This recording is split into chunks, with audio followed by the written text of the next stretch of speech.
Hey, campfire crew, let's get it on.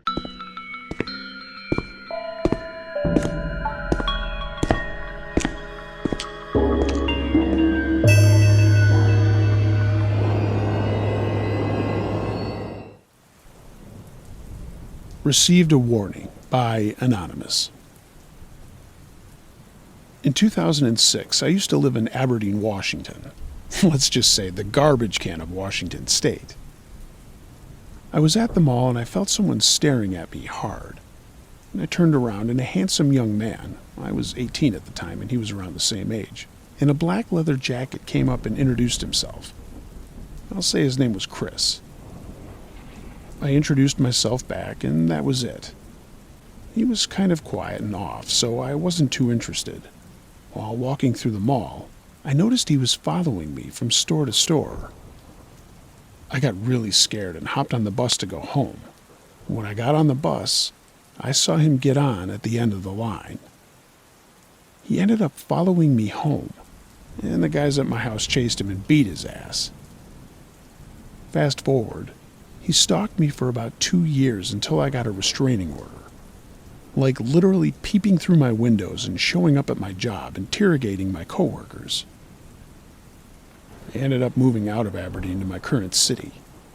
The last day of being in that city, as I drove out of town, I saw him standing at the bus station, and our eyes locked. It was absolutely terrifying.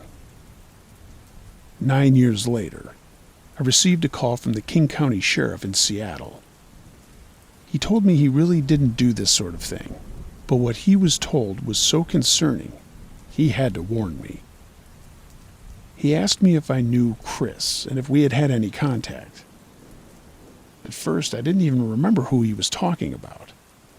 But once I did, he told me that for almost a decade, Chris had been locked up in King County and seeing a therapist.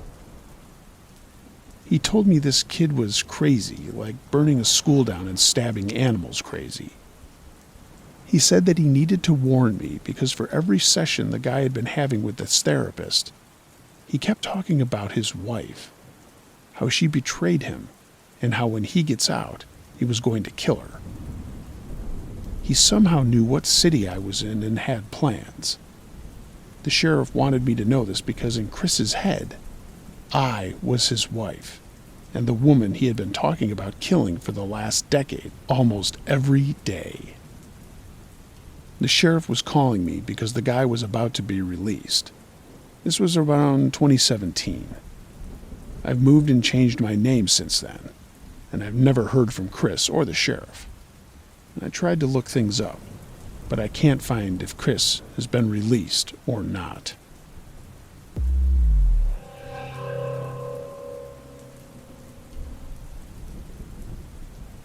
I'm Not Going to Hurt You by David E. Remembering those words still sends a chill up my spine. This was a few years ago. My 33-year-old male husband, I'm a 43-year-old male, and I were getting gas late one night. This was a bit of a weird gas station where two roads intersected at an angle, with the gas station being on the acute angle, if you can picture that. At the pump we chose, there were no working lights, and it was difficult to see directly from either road. We were driving a soft-top Jeep Wrangler with all of the rear windows taken off. My husband got out to pump, and I was sitting in the passenger seat looking at my phone. And that's when I heard it. "I'm not going to hurt you," a wavery voice said, some distance behind me. I froze, suddenly terrified. I turned around to look out the empty space where our back window used to be, and saw what appeared to be a homeless man a little ways off. He had slightly wild gray hair, a washed-out beanie, and an oversized jacket with lots of pockets that hid his hands. I suddenly realized how dark it was and how hard it was for anyone to see us, and I couldn't see his hands. I had a distinct feeling from deep down, so prominent I could almost hear it. Run. But we were just pumping gas. He's just a weird homeless dude. My husband and I were from Key West, and we had seen plenty of them before, and they were almost all harmless. So I slowly turned back around and went back to my phone. Yet I still heard him. The distinct sound of shuffling feet, the rustle of his jacket. "I'm not going to hurt you," he said again. "I just need some help.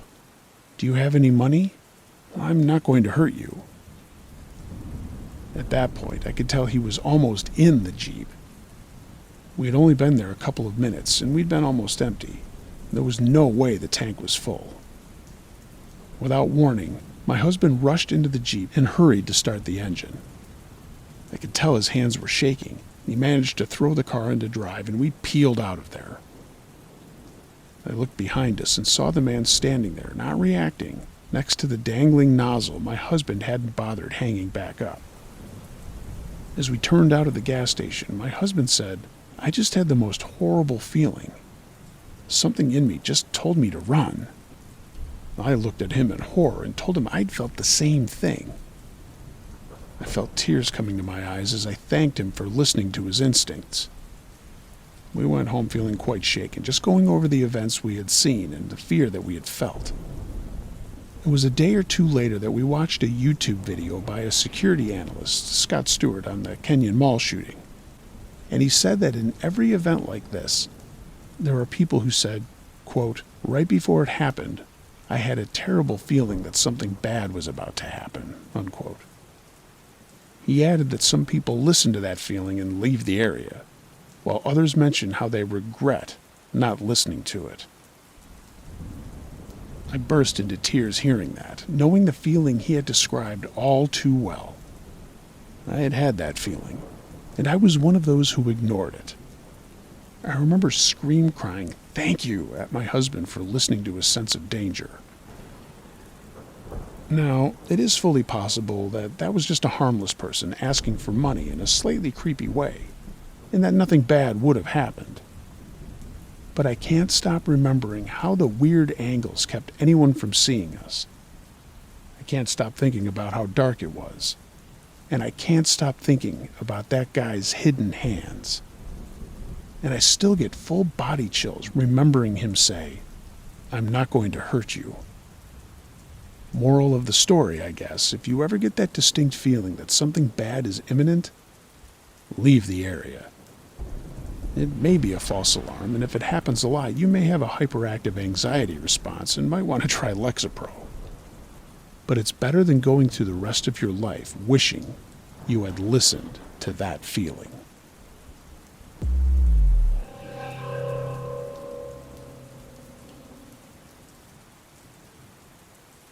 Marketplace Deal That Almost Trapped Me by Peter Puck. I was browsing Marketplace one day when I came across an ad for an SUV, a Saturn Vue, in great condition. But here was the kicker. It was priced at about 50% below market value. I thought, this has to be a scam. But curiosity got the better of me. The ad had a phone number, so I called it. A young guy picked up, sounding friendly enough, and went on about how the vehicle was in perfect shape. When I asked why he was selling it, he mumbled something about wanting something sportier. Yeah, right, I thought. But I was intrigued enough to agree to check it out. That's when things got weird. He insisted I bring cash. A dark feeling crept over me, a warning sign, but I brushed it off. I had the money, and against my better judgment, I brought it. As I drove to the address he'd given me, that uneasy feeling turned into full-blown dread. I was literally seconds away from pulling up to the house when I called him again to confirm. His first question? "Do you have the cash?" My gut twisted. I answered yes, but something told me to not park in front of the house. Instead, I parked a block up the street and decided to wait. I sat there for a few minutes looking around. There was no Saturn Vue in sight, no sign of any vehicle for sale. The street was eerily quiet, almost too still. Then, out of nowhere, a white Audi station wagon slowed down in front of the house. Inside, I saw a group of young men, all of them scanning the area. They looked tense, on edge, as if they were searching for something, or someone. They didn't spot me, tucked away further up the street. I watched as they crept slowly past the house, their eyes darting around until they finally drove past me. They didn't suspect I was sitting there with a fat envelope of cash. I could feel my heart pounding as I watched them drive away. It all felt wrong, very wrong. My gut had been screaming at me from the start, but now I knew. This wasn't about a car. This was about setting someone up for something much worse. I drove home feeling both ashamed that I'd let it go this far, and grateful that nothing had happened yet. Later, I contacted the police. I gave them the ad number, the phone number, and told them exactly what had happened. I insisted they do something before someone got hurt. Days passed, and to my knowledge, they did nothing. Then, the news broke. Story after story surfaced of people being lured by ads just like the one I saw, told to bring cash, only to be threatened with guns or knives and robbed of their money. No descriptions of the perpetrators were ever given, just vague warnings telling people to be careful. Even now, I wonder what might have happened if I'd pulled up to that house. What if I'd ignored my gut completely and walked right into whatever they had planned? All I know is, sometimes a great deal isn't worth the risk. Trust your gut.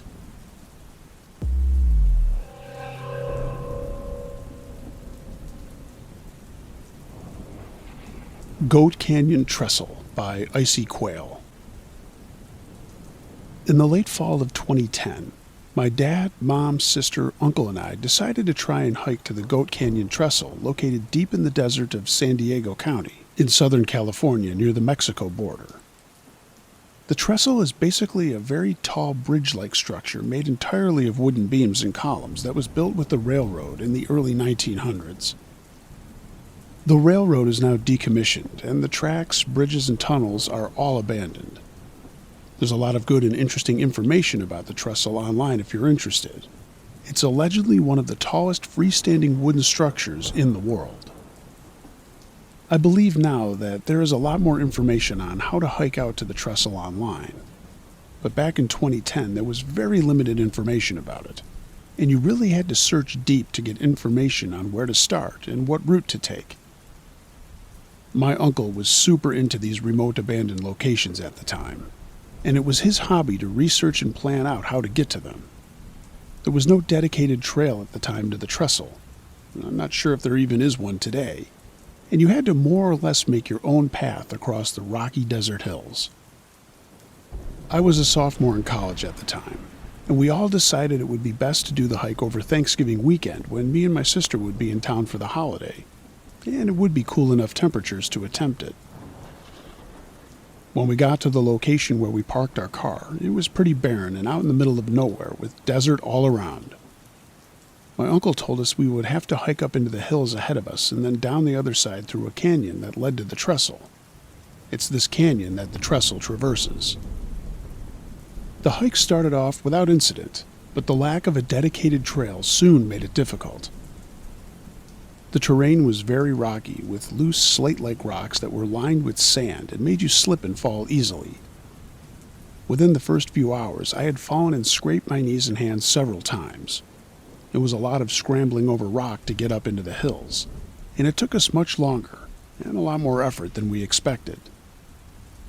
We probably started the hike around 9 or 10 a.m., and by the time we reached the top of the hills, it was already mid-afternoon, and we still had to traverse down the canyon onto the other side of the trestle, and then walk all the way back to the car. Recall that it was around Thanksgiving time, and the sun would set around 5 p.m. My mom and dad were naturally worried that we didn't have enough daylight to make it to the trestle and back, and thought we should start heading back to the car. But my uncle really wanted to at least see the trestle from the top of the canyon, and said he would go on ahead alone while we went back. Being the young, invincible-minded male I was at the time, I convinced my parents to let me go with my uncle. My uncle and I were much faster hikers than my parents and sister, and we were sure we could make it to the trestle and back with enough light. We parted ways, and my uncle and I continued into the hills towards the canyon. And this is where things started getting very strange. I want to take a minute to explain a little about the area for those who might not be familiar. As I said above, the trestle is located relatively close to the Mexico border, with the abandoned tracks running between Yuma, Arizona and San Diego, California, more or less paralleling the Mexican border.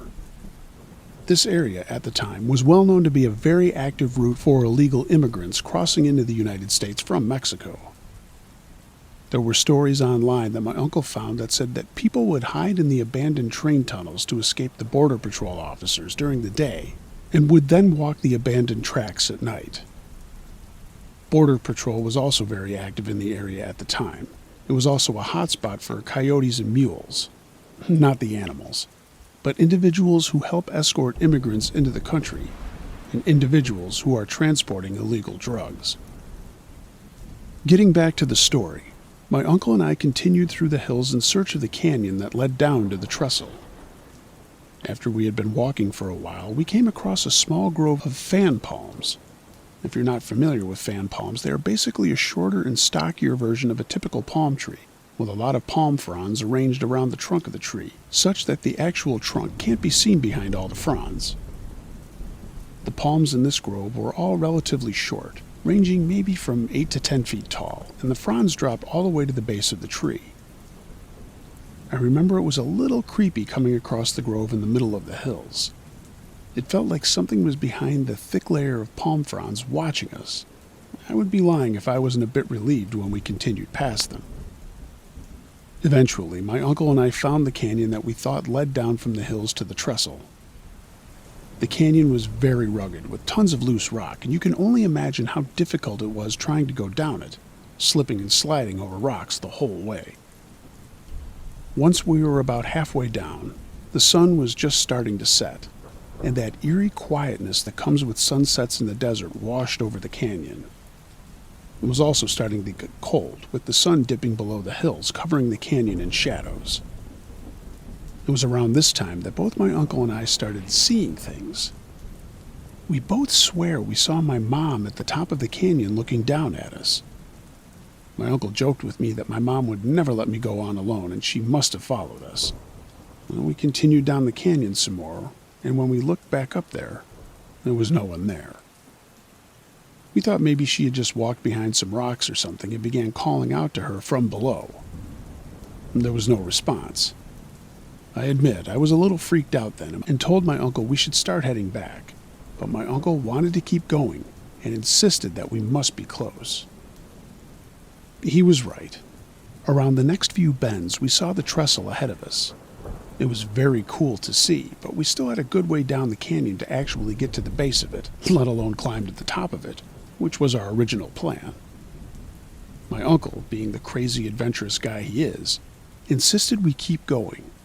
But as we were heading down further, I stumbled and sprained my ankle very badly, and I decided that I couldn't go down any further. My uncle finally agreed and said he would just go alone a little way farther to get some pictures, and then we would turn around and head back together. So, there I was, sitting alone in this canyon that was getting darker and darker by the minute, trying to mend my twisted ankle, when I looked back up the canyon to see if my mom was visible again. I didn't see anything initially, but something large moved out of the corner of my eye up the canyon some, like it was darting behind a rock. This freaked me out, and I felt a sense of dread wash over me, like I was being watched from every shadow. And I remember it was so quiet. It felt unnatural. A little while later, my uncle returned, and we began to make our way back up the canyon. It was very dark at this point, and just a glimmer of sunset was left on the horizon. I was really starting to freak out because I knew we would be walking back in pitch black. When we were almost to the top of the canyon, my uncle, who was walking ahead of me, stopped in his tracks and pointed ahead.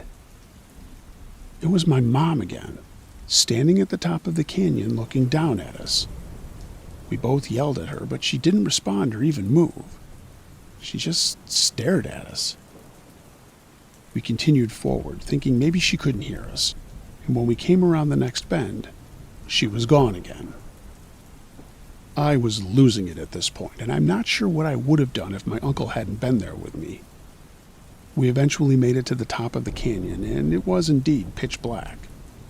There was no sign of my mom or anyone else. We were utterly alone in the dark desert hills. Luckily, my uncle had a small headlamp that he had brought with him, and we used that to start our slow trek back through the hills to the car, and hopefully to my waiting family. I can't explain to you how dark it felt out there. It felt like I couldn't see my hand in front of my face. The only thing keeping us on somewhat of a path was this small beam of light from my uncle's headlamp. We had no camping or emergency gear. Stupid, I know.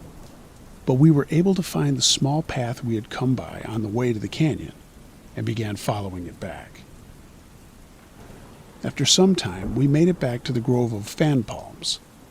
I'd be lying if I told you I wasn't terrified seeing those trees in the dark, just standing watch over the path like ancient sentinels. I remembered how I felt the first time we encountered the palms, and how it felt like something was watching us through the fronds.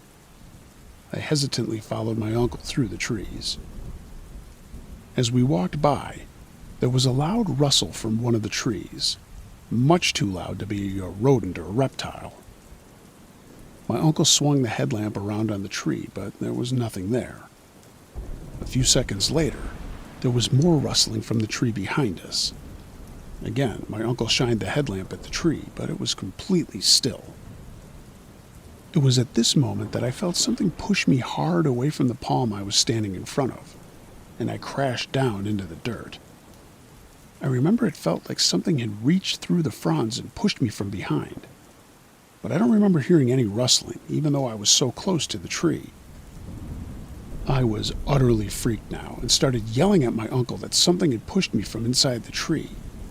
My uncle went up to it with the headlamp and peered deep inside to see if he could see anything, but there was nothing there. After that, we quickly made our way out of the grove and continued through the hills back towards the car. I remember it felt like forever walking through those hills in complete darkness, and every once in a while I would hear rustling beside us or behind us, but there was no way to know what it was with no light. The whole way I felt like something was following us though, trailing just behind us, outside the light where we couldn't see it, but still feel its presence. Finally, we made it through the hills and were about to traverse back down to the car. In the distance, we saw a faint light coming towards us, and as we got closer, it was apparent that the light was coming from someone with a flashlight. Me and my uncle were nervous whether this individual was there to help or harm us. Given the position we were in, however, we decided to make our way to the light, and thankfully it was a Border Patrol agent who was actually out looking for us. The agent had come across my family who were waiting for me and my uncle in our car, and my parents told them that we were still out there. The agent then went looking for us, and led my uncle and I back to our car where my terrified mom rushed forward to hug me and scold my uncle. We then told my mom that we had seen her at the top of the canyon and asked her why she didn't respond to us or wait for us to get to her. I'll never forget that sinking feeling I felt in my stomach when my mom told us she had never gone any further after her, my dad, and my sister turned back and left me and my uncle to go on alone. She said they'd been waiting in the car for hours for us to return. I don't know who or what me and my uncle saw in that canyon, or what was inside those fan palms, but I know for certain we were not alone out there that night. Maybe it was all just our minds playing tricks on us, but it's been 14 years now, and I still think about it to this day.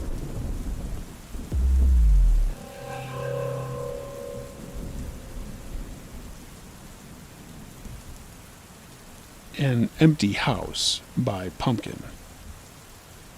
Context.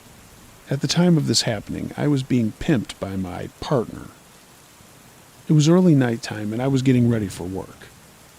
There were ads posted for me on a couple of different sites, and we had snagged what we thought could be a big fish. I messaged the John for about half an hour before agreeing on a house call.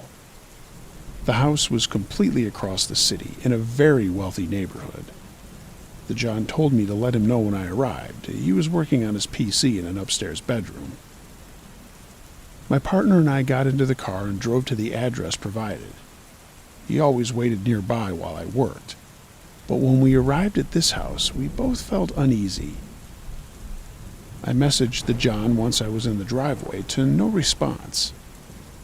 I got out and started to approach the door, and my partner came with me. The door was large and made of a heavy wood with a fancy frosted glass window in the center. When I knocked, I realized the door was ajar, and the hairs on the back of my neck stood up as I slowly pushed the door open wide. The interior of the house confused me further. I was faced with a short hallway leading into a grand living space. There was a beautiful fireplace in the center, complete with a crackling fire. To my left, I noticed a dark doorway. The strangest of all was the lack of furniture. From the front door where I stood, I could see nearly the entire living room. There wasn't even a single chair. No photos on the wall. Nothing but the fire in the fireplace. I stood frozen in the doorway. My partner stepped past me into the house. I started to flee, but curiosity and fear kept me locked in place. My partner stepped forward and looked into the doorway to the left. He recoiled a bit and shouted, "Hello? Hello?" He turned to me and shoved me out the doorway, and at that point I found my legs again and sprinted to the car. We drove in stunned silence for a moment until we stopped at an all-night pharmacy. I asked softly, "What was in that room?"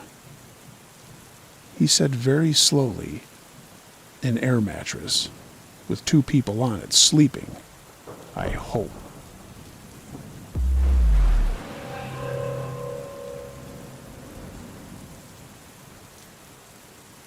Convenience Store Creep by Creative Nectarine.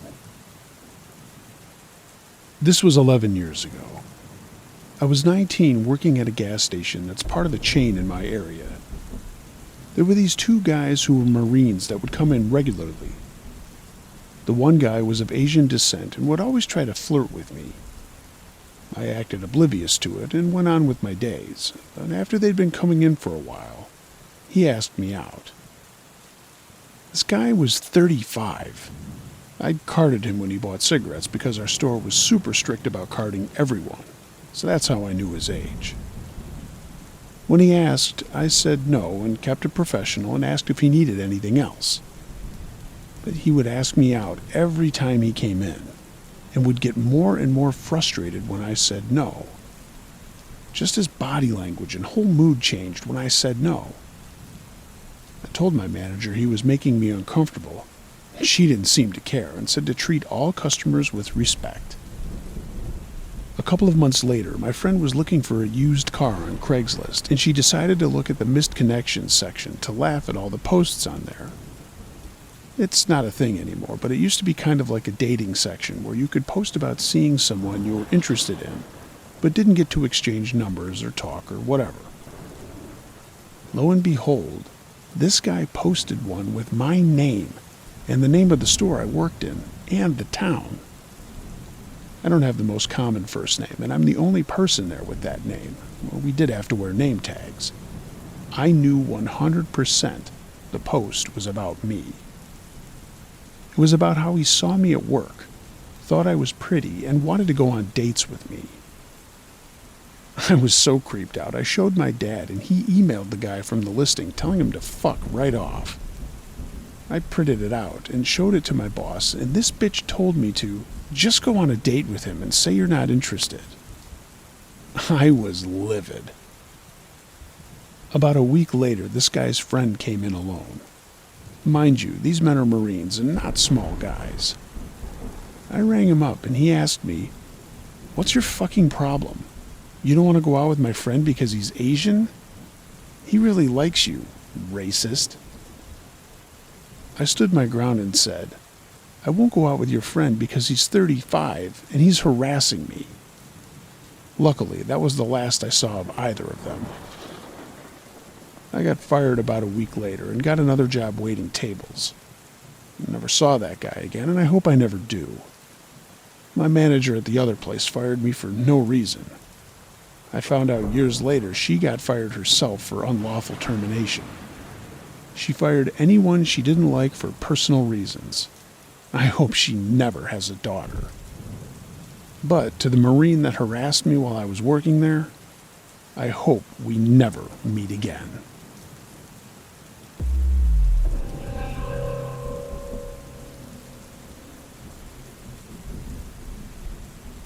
Possible Encounter with the Golden State Killer by Xenix. I'll preface my story with the fact that my dad, a prominent surgeon in California in his time, had a business partner, another surgeon, who actually, in fact, was one of the victims of the Golden State Killer. That happened before I was born, and growing up I never really knew of the story, nor understood why he was such a paranoid helicopter dad. I found out years later about it, and that he had had several experiences which led him to believe he, like his business partner had been, was being stalked by Joseph James D'Angelo Jr. Now in retrospect, I believe what happened to me was one of them. When I was 5 years old, my mom and I were home alone in a house we had just moved into. My dad was away on a business trip, and I was in the kitchen watching Harry and the Hendersons, and my mom was in a room upstairs. Our kitchen was pretty big, and the TV was in a nook in the corner. There was a couch right next to the TV against the wall facing out, not facing towards the TV. So I was actually sitting on the ground with my back up to the side of the couch, like 2 feet from the TV, staring up at it. There was this massive picture window next to the TV, but I would imagine anyone looking inside wouldn't have seen me there on the ground in the corner. On the opposite side of the room from the couch was a door to the garage. It had one of those long, flat handles.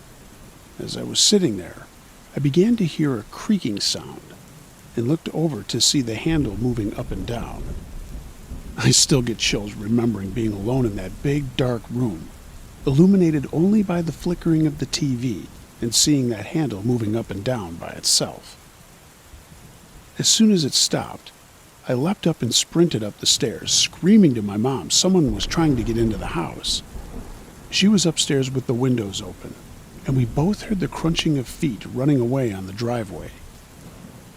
She immediately called the police, and they came out and did a search of our property and found nothing. They chalked the event up to it being just a prowler, and I count my lucky stars every day that that door was locked. The scariest part is there were 2 doors to the garage, one on the kitchen side and the other on the opposite side of the stairs that went from a laundry room to the garage, and we found that one to be unlocked. It was pure chance that they tried the locked one first and got scared off before they could try the other.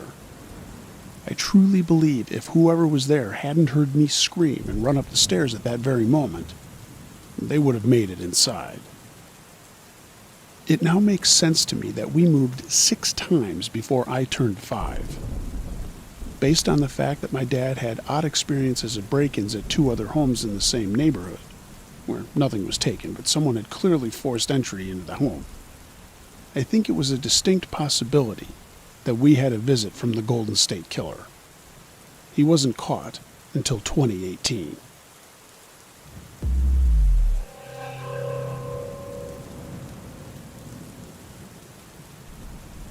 The Men in the 4x4 by OK Fee.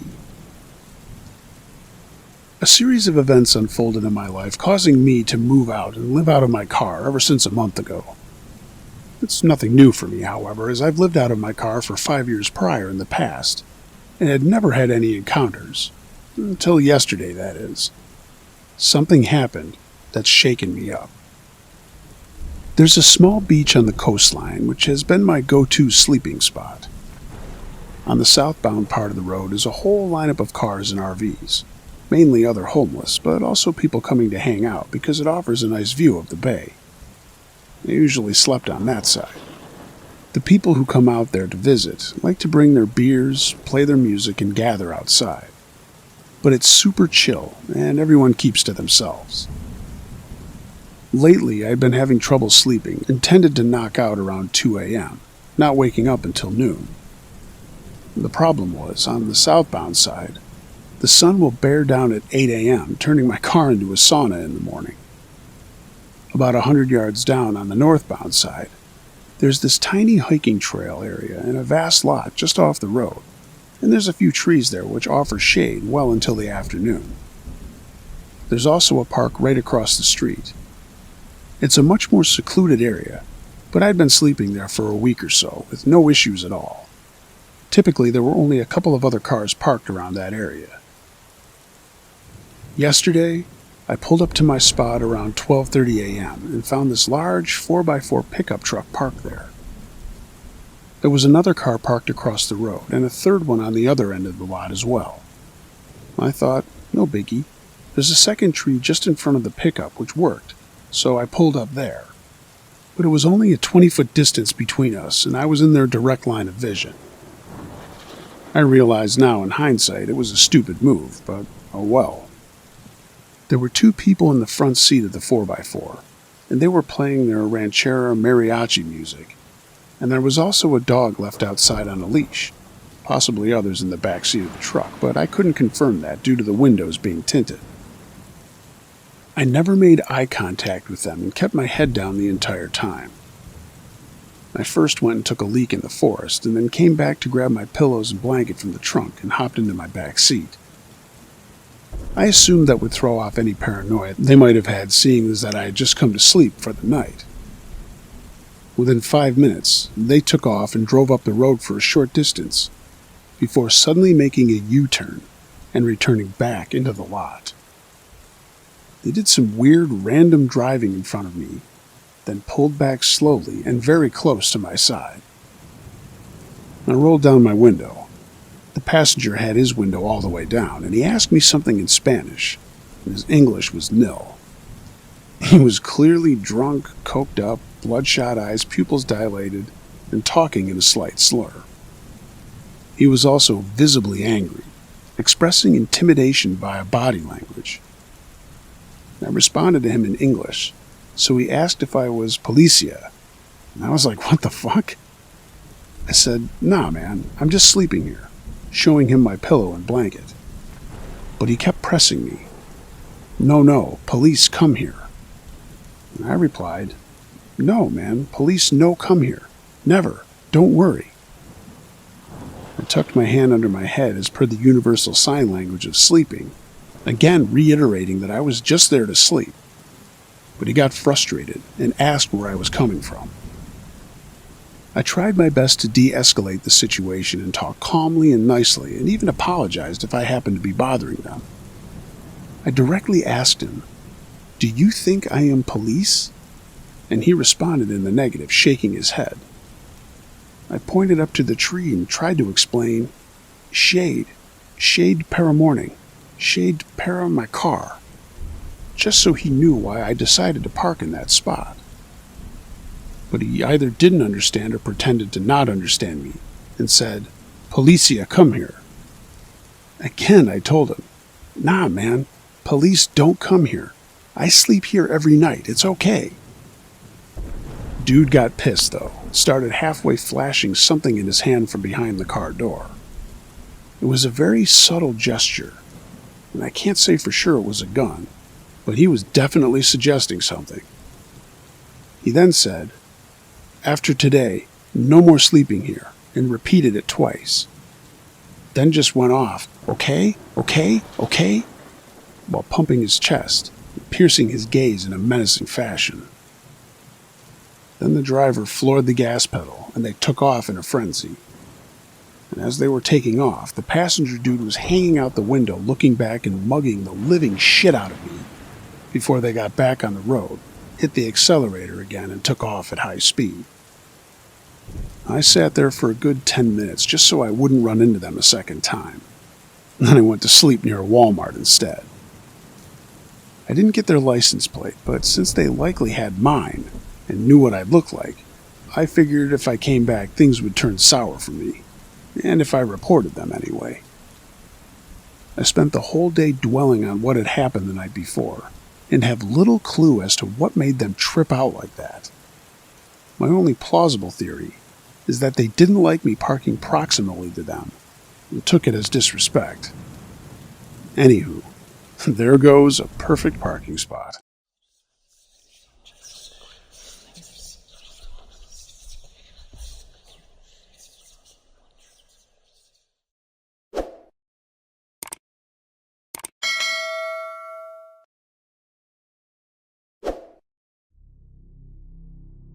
Hey gang, thanks for listening to this episode of Uncle Josh's True Scary Stories. If you have a true scary story of any nature that you'd like to hear narrated on this channel or the podcast, email it to UncleJoshTrueScaryStories@gmail.com. I read them all. If you liked this video, please show me that you did by giving it a thumbs up. Leave a comment in the comments section. I would love to hear what you thought of the stories. And of course, hit that notification bell for every time I upload. You can follow me on social media. There's links to that in the description. And if you'd like to support the channel even further, find my Patreon page link down there, and maybe consider getting some Uncle Josh and Campfire Crew merchandise. There's a link to my storefront at tpublic.com in the description. We are now halfway through September, and man, I'm looking forward to Halloween just like I do every year. If you have a true scary story about Halloween, please send it my way. UncleJoshTrueScaryStories@gmail.com. Would love to have it part of this year's annual Halloween extravaganza. Everyone, be excellent to each other. And until next time, be wary of things that go bump in the night. It could be anything. A ghost, a monster, or the guy next door.